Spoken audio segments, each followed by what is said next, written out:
Hello दोस्तों, आप लोगों से मिले प्यार और समर्थन के लिए दिल से धन्यवाद। मैंने अपनी मातृभाषा को आगे बढ़ाने के लिए एक छोटा सा कदम बढ़ाया है। आपसे अनुरोध है, कृपया आप इस यात्रा को आगे बढ़ाने में मेरे चैनल को सब्सक्राइब के रूप में सहयोग करें और अगर कहीं त्रुटि रह गई हो तो कृपया करके कमेंट के माध्यम से मेरा मार्गदर्शन करें। इसके लिए मैं सदैव आपकी आभारी रहूँगी। आज की कहानी शशि श्रीवास्तव जी के द्वारा लिखी गई है। यह एक ऐसी माँ की कहानी है जो अपनी युवा होती पुत्री के गलत निर्णय को सही राह पर किस प्रकार मोड़ सकी। कहानी का शीर्षक है आंगन का बिरवा। पलके मूंदे मैं आराम की मुद्रा में लेटी थी, तभी सौम्या की आवाज़ कानों में गूंजी, माँ, शलभ जी आए हैं। उसका यह शलभ जी संबोधन मुझे चौंका गया।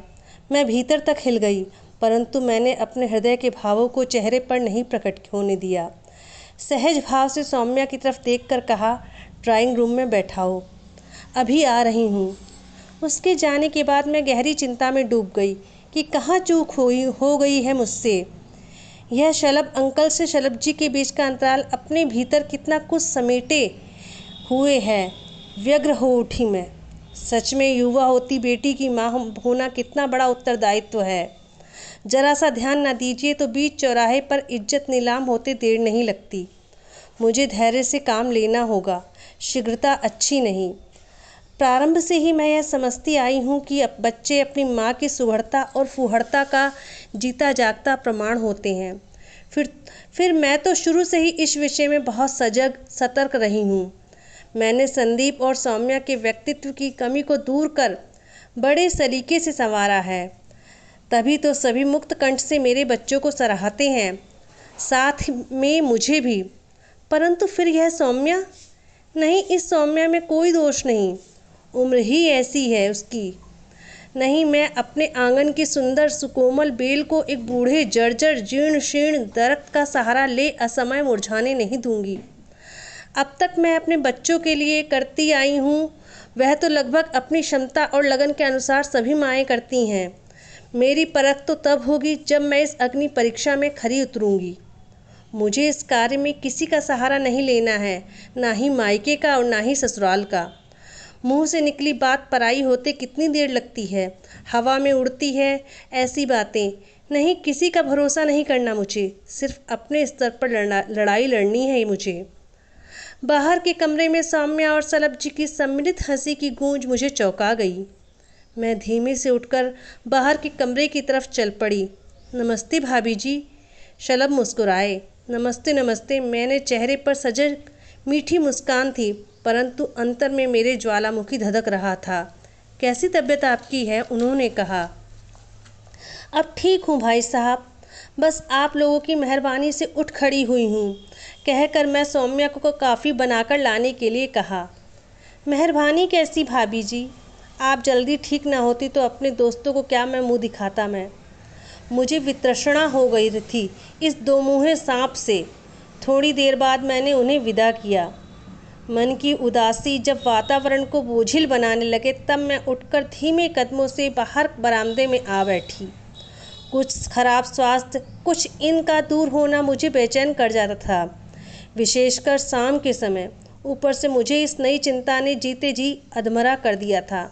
मैंने नहीं सोचा था इनके जाने के बाद मैं कई तरह की परेशानियों में घिर जाऊंगी। उस समय तक सब कुछ सुचारू रूप से चल रहा था जब इनके लिए अमेरिका के एक विश्वविद्यालय से निमंत्रण आया था। मेरे पति कृषि विज्ञान संकाय के अध्यक्ष थे। विदेशी विश्वविद्यालयों में उनकी कृषि से संबंधित विशेष शोध और विशेष योग्यताओं को देखते हुए अपने यहाँ के छात्रों को लाभान्वित करने के लिए 1 साल हेतु आमंत्रित किया गया था। यह जाने के विषय में तत्काल निर्णय नहीं ले पाए थे। 1 साल का समय कुछ कम नहीं होता। फिर मैं और सौम्या यहाँ अकेली पड़ जाएंगी, इसकी चिंता भी इन्हें थी। संदीप का भी अभियांत्रिकी में 4था साल था। वह हॉस्टल में था। ससुराल और पीहर दोनों इतनी दूर थे, हमेशा किसी की देखरेख संभव नहीं थी। तभी मैंने इन्हें पूरी तरह आश्वस्त कर जाने को प्रेरित किया। ये चिंतित थे, कैसे संभाल पाओगी तुम इन सबको अकेले इतने दिन? आपको मेरे ऊपर विश्वास नहीं है क्या? मैं बोली थी। विश्वास तो पूरा है नेहा। मैं जानता हूँ कि तुम घर के लिए पूरी तरह समर्पित पत्नी, माँ और सफल शिक्षिका हो। कर्मठ हो, बुद्धिमान हो, लेकिन फिर भी सब हो जाएगा, परंतु इतना अच्छा अवसर आप हाथ से मत जाने दीजिए। बड़ी मुश्किल से मिलता है ऐसा स्वर्णिम अवसर। आप तो ऐसे डर रहे हैं जैसे मैं गांव में पहली बार शहर आई हूँ। मैंने हंसते हुए कहा था। तुम जानती हो नेहा, तुम वह बच्चे मेरी कमजोरी हो। वह भावुक हो उठे। मेरे लिए एक साल तुम सबके बिना काटना एक सजा जैसा ही होगा। फिर इन्होंने मुझे अपने से चिपका लिया था। इनके सीने से लगी मैं भी एक साल की दूरी की कल्पना से थोड़ी देर को विचलित हो उठी थी, परंतु फिर बरबस अपने ऊपर काबू पा लिया। यदि मैं कमज़ोर पड़ गई तो ये जाने से साफ इनकार कर देंगे। नहीं नहीं, पति के उज्जवल भविष्य व नाम के लिए मुझे स्वयं को दृढ़ करना होगा। यह सोच मैंने भर आई आंखों के आंसुओं को भीतर ही सोख लिया और मुस्कुराते हुए इनकी तरफ देखा। एक साल होता ही कितना है, चुटकियों में बीत जाएगा। फिर यह भी सोचिए कि यह एक साल आपके भविष्य को एक नया आयाम देगा, और फिर कुछ पाने के लिए कुछ खोना तो पड़ता ही है ना। पर यह कीमत कुछ ज़्यादा नहीं है नेहा, इन्होंने सीधे मेरी आंखों में झांकते हुए कहा था। वैसे इनका विचलित होना स्वाभाविक था। जहाँ इनके मित्रगण विश्वविद्यालय के बाद का समय राजनीति और बैठकबाजी में बिताते थे, वहीं यह काम की इस बात का समय परिवार समय में देते थे। जहाँ भी जाना होता था दोनों साथ ही जाते थे। अंततः सोच समझकर यह जाने की तैयारी में लग गए। सभी मित्रों परिचितों से इन्हें आश्वस्त कर जाने का प्रेरित किया। ना के जाने के बाद मैं और सौम्या अकेली रह गईं। इनके जाने से घर का अजीब सा सूनापन घिर आया। मैं अपने विद्यालय चली जाती और सौम्या का इस साल बीए अंतिम वर्ष था। वह कभी उसकी सहेलियां आती तो घर की उदासी इनकी खिलखिलाहटों से बहुत देर को दूर हो जाती। समय जैसे तैसे कट रहा था। इधर सौम्या कुछ अनमनी सी रहने लगी। पिता की दूरी उसे कुछ ज़्यादा ही खल रही थी। हाँ, इस बीच इनके मित्र कभी अकेले कभी परिवार सहित आकर हालचाल पूछ लिया करते थे। मेरी सहयोगी शिक्षिकाएं भी बहुधा आती रहती, विशेषकर इनके मित्र शलभ जी और मेरी सखी मीरा। शलभ इनके परम मित्रों में से थे। इनके विभाग में एक रीडर थे, वह अभी तक कुंवारे ही थे। बड़ा मिलनसार स्वभाव था, बड़ा ही आकर्षक व्यक्तित्व। आते तो घंटों बातें करते। सौम्या भी उनसे काफ़ी हिलमिल गई थी। मीरा मेरी सहयोगी प्राध्यापिका थी और घनिष्ठ सहेली थी। हम दोनों के विचार अद्भुत साम्य अंतरंगता स्थापित करने में सहायक हुए थे। मन की बातें, उलझनें, दुख सुख आपस में बातें कर हम हल्की हो लेती थीं। उसके पति डॉक्टर थे तथा दो बेटे थे, अक्षय, अभय। अक्षय का इसी साल पीसीएस में चयन हुआ था। सत्र की समाप्ति के बाद संदीप भी आ गया। उसके बाद घर में रौनक आ जाग उठी। दोनों भाई बहन नित्य नए कार्यक्रम बनाते और मुझे भी उनका साथ देना ही पड़ता। दोनों के दोस्तों और सहेलियों से घर भर उठता। बच्चों के बीच में भी हंस बोल लेती, पर मन का कोई कोना खाली खाली उदास रहता। इनकी यादों की कसक टीस देती रहती। वैसे भी उम्र के इस तीसरे प्रहर में साथी की दूरी कुछ ज़्यादा ही तकलीफ़देह होती है। पति पत्नी एक दूसरे की आदत में शामिल हो जाते हैं। इनके लंबे लंबे पत्र आते, वहाँ कैसे रहते हैं, क्या करते हैं, सारी बातें लिखी रहती। जिस दिन पत्र मिलता मैं तो सौम्या और संदीप से बार बार पढ़ने के लिए कहती। कई दिन तक मन तरोताज़ा और खुश रहता। फिर दूसरे पत्र का इंतज़ार शुरू हो जाता। एक दिन विद्यालय में कक्षा लेते समय एकाएक जोर का चक्कर आ जाने से मैं गिर पड़ी। छात्राओं तथा मेरे अन्य सहयोगियों ने मिलकर मुझे तुरंत अस्पताल पहुंचाया। डॉक्टर ने उच्च रक्तचाप बतलाया और कम से कम 1 महीना पूरे आराम की सलाह दी। इसी बीच सौम्या बिल्कुल अकेली पड़ गई। घर, अपना विद्यालय और फिर मुझे, तीनों को संभालना उस अकेली के लिए बड़ा मुश्किल हो रहा था। तब शलभ जी और मीरा ने काफ़ी सहारा दिया। मेरी तबीयत खराब थी, इसलिए जो भी आता उसकी सौम्या से ही बातें होती। हाँ, मीरा आती तो विद्यालय के समाचार मिलते। शलभ जी मुझसे हाल पूछकर सौम्या से ही अधिकतर बातें करते रहते। इधर शलभ जी और सौम्या में काफ़ी पटने लगी। आश्चर्य तब होता जब मेरे सामने आते ही दोनों असहज होने लगते। बस इसी बात ने मुझे चौकन्ना कर दिया। शलभ जी और सौम्या, बाप बेटी का सा अंतर। इनसे बस 2-4 साल ही छोटे होंगे। वह कनपटियों पर हो रहे सफ़ेद बाल, इकहरा शरीर, चुस्त दुरुस्त पोशाक और बातें करने का एक विशिष्ट आकर्षक अंदाज, सब मिलाकर मर्दाना खूबसूरती की प्रतीक। मुझे आश्चर्य होता कि मेरा हाल पूछने आए शलभ। मेरा हाल पूछना भूल खड़े खड़े ही सौम्या को आवाज़ लगाते कि सौम्या आओ, तुम्हें बाहर घुमा लाऊं, बोर हो रही होगी। और सौम्या भी अभी हाई कहकर झट अपनी खूबसूरत पोशाक पहन सैंडल खटखटाती बाहर निकल जाती। सौम्या तो खैर अभी कच्ची उम्र की नासमझ लड़की थी, पर इस परिपक्व प्रौढ़ की बेहयाई देखकर मैं दंग रह जाती। सोचती क्या दैहिक भूख इतनी प्रबल हो उठती है कि सारे समीकरण, सारी परिभाषाएं इस तृष्णा के बीच अपनी पहचान खो बौनी हो जाती हैं। नैतिकता अतृप्ति की अंधी अंतहीन गलियों में कहीं गुम हो जाती हैं। शायद हाँ, तभी तो जिस वर्जित फल का शलभ अपनी जवानी के दिनों में रसास्वादन न कर सके थे, वे इस पकी उम्र में उस लोभ से स्वयं को बचा पाना उनके लिए कठिन हो रहा था। वैसे भी बुढ़ापे में अगर मन विचलित हो जाए तो उस पर नियंत्रण करना कठिन हो जाता है। तिस पर सुकोमल कमनीय सुंदर सौम्या दिग्भ्रमित हो उठे शलभ जी। वह आए दिन उसके लिए उपहार लाने लगे थे, कभी शलवार कुर्ता, कभी स्कर्ट ब्लाउज तो कभी नाइटी। सौम्या भी उन्हें सहर्ष ग्रहण कर लेती थी। मैंने 2-3 बार शलभ जी से कहा, भाई साहब आप इसकी आदत खराब कर रहे हैं। कितनी सारी पोशाकें तो हैं इसके पास, क्यों, क्या मैं इसके लिए कुछ नहीं ला सकता? इतना अधिकार भी नहीं है मुझे? बहुत स्नेह है मुझे इससे। यह कहकर वह प्यार भरी नजरों से सौम्या की तरफ देखते। इस दृष्टि से मैं किसी बुजुर्ग का निश्चल स्नेह नहीं झलकता था, बल्कि वह किसी उच्छृंखल प्रेमी की वासनामय काक दृष्टि थी। मुझे लगता कपटी पुरुष स्नेह का मुखौटा लगा उसकी इस नादानी और भोलेपन का लाभ उठा उसका जीवन बर्बाद कर सकता है। मेरे सामने यह समस्या एक चुनौती के रूप में खड़ी थी। इनके वापस आने में 7 महीने बाकी थे। संदीप का यह अंतिम वर्ष था। उससे कुछ कहना उचित भी नहीं था। प्रश्नों और संदेहों के चक्रव्यूह में उलझी मैं इस समस्या के घेरे से निकलने के लिए बुरी तरह हाथ पैर मार रही थी।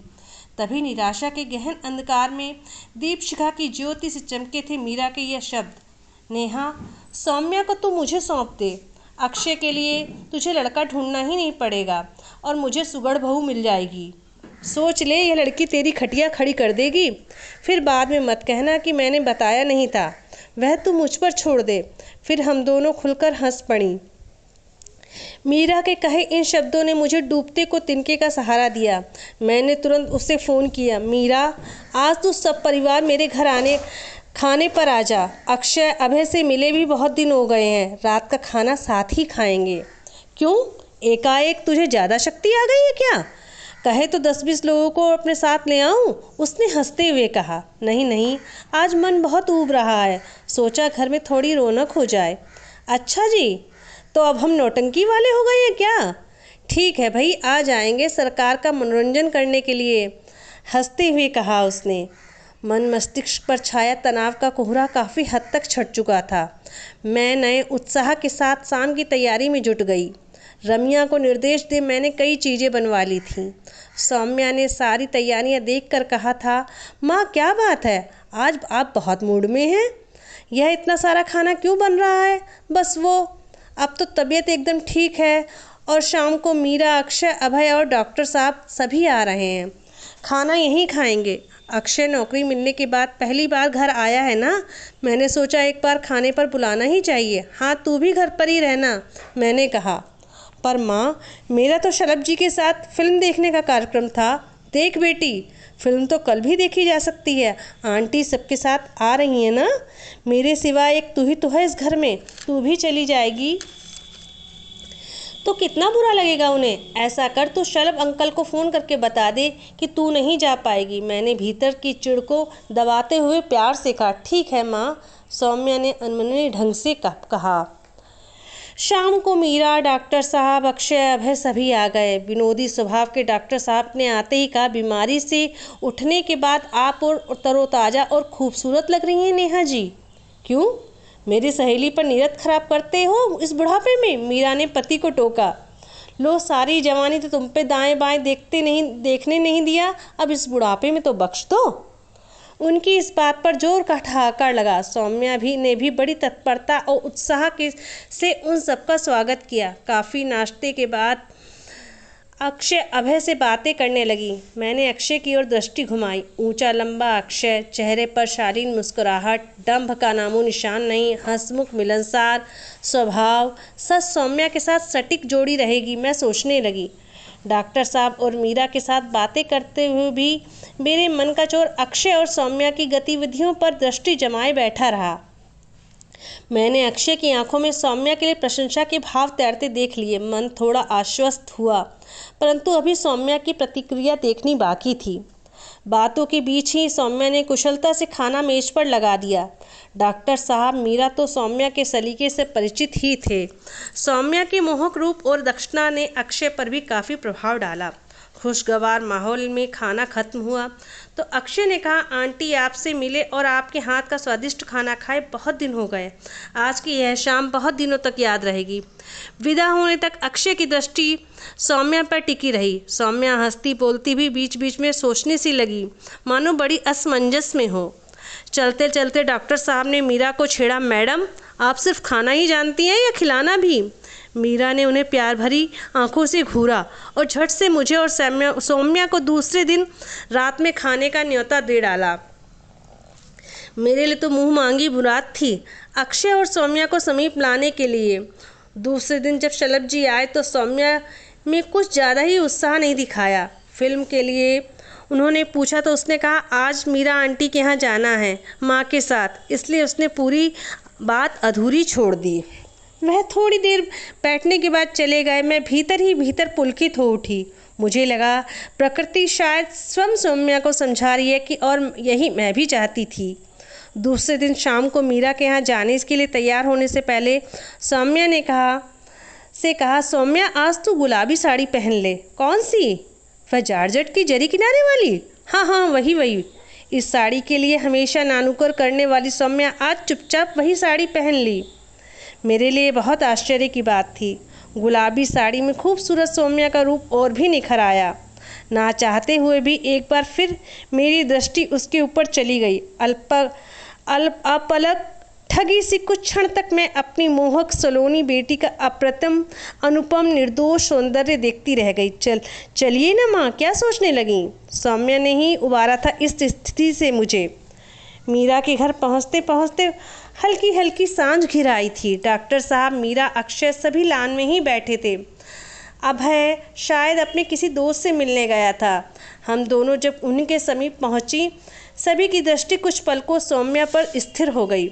मैंने अक्षय की ओर देखा तो पाया कि मंत्र विद्य से सम्मोहित उसकी आंखें पलक झलपकना भूल सौम्या को एकटक निहारे जा रही थीं।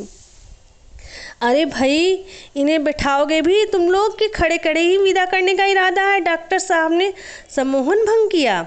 अरे हाँ, बैठो नेहा, मीरा ने कहा और फिर हाथ पकड़कर अपने पास ही सौम्या को बिठाते हुए मुझसे बोली, नेहा आज मेरी नज़र सौम्या को ज़रूर लगेगी, बहुत ही प्यारी लग रही है। मेरी भी, डॉक्टर साहब ने जोड़ा।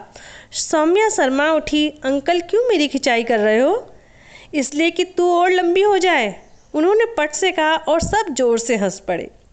उस देर इधर उधर की बातों के बाद मीरा कॉफ़ी बनाने उठी, पर सौम्या ने तुरंत उन्हें बैठा दिया। कॉफ़ी मैं बनाती हूँ आंटी, आप लोग बातें कीजिए।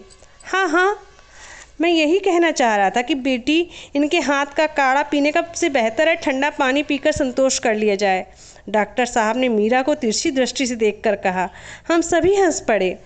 सौम्या उठी तो अक्षय ने तुरंत कहा, चलिए मैं आपकी मदद करता हूँ। दोनों साथ साथ जाते देख डॉक्टर साहब बोले, वाह कितनी सुंदर जोड़ी है। सच, मीरा ने समर्थन किया। फिर मुझसे बोली, नेहा, सौम्या मुझे और इन्हें बेहद पसंद है और मुझे ऐसा लग रहा है कि अक्षय भी उससे प्रभावित है, क्योंकि अभी तक तो शादी के नाम पर 36 बहाने करता था, परंतु कल जब से सौम्या के लिए पूछा तो मुस्कुरा कर रह गया। अब अच्छी नौकरी में भी आ गया है, मुझे उसकी शादी करनी ही है नेहा। अगर कहे तो अभी मंगनी कर देते हैं। भाई साहब के आने पर कह देंगे कि वैसे तू सौम्या से ही पूछ ले। हर्ष से अतिरेक से मेरी आंखें भर आईं। मीरा ने मुझे किसी मनोस्थिति से उभारा था। इसका रंच मात्र भी आवाज़ नहीं था। भरे गले से मैं उससे बोली, मेरी बेटी को इतना अच्छा लड़का मिलेगा मीरा? मैं नहीं जानती थी। उससे क्या पूछूं? अक्षय जैसा लड़का, ऐसे सास ससुर और इतना अच्छा परिवार, सच मुझे तो घर बैठे ही सब कुछ मिल गया। मैंने नहीं सोचा था कि इस बुद्धू अक्षय के हिस्से में ऐसा चांद का टुकड़ा आएगा, मीरा बोली। और मैंने भी सपने में नहीं सोचा था कि मुझे इतनी हसीन समधन मिलेगी। डॉक्टर साहब ने हंसते हुए कहा तो सब एक बार फिर से हंस पड़े। तभी एकाएक चौंक पड़े। डॉक्टर साहब, अरे भाई, ये कबूतरों की जोड़ी काफ़ी उगा रही है क्या अंदर? तब मैं और मीरा रसोई की तरफ चले, पर द्वार पर ही ठिठक कर रुक जाना पड़ा। मीरा ने मेरा हाथ धीरे से दबाकर अंदर की ओर इशारा किया तो मैंने देखा अंदर गैस पर रखी काफ़ी उबल उबल कर गिर रही थी और सामने अक्षय सौम्या का हाथ थामे हुए धीमे स्वर में कुछ कह रहा था। सौम्या की बड़ी बड़ी हिरनी सी आंखें शर्म से झुकी हुई थीं और पतले गुलाबी होठों पर मीठी प्यारी सी मुस्कान थी। मैं और मीरा धीमे कदमों से बाहर चली आई। उफनती नदी का चंचल बहाव प्रकृति ने सही दिशा की ओर मोड़ दिया था।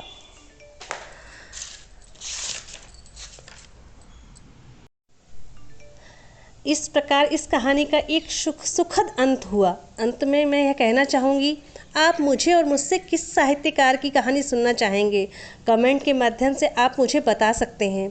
एक बार कहानी सुनने के लिए फिर से आपका बहुत बहुत धन्यवाद।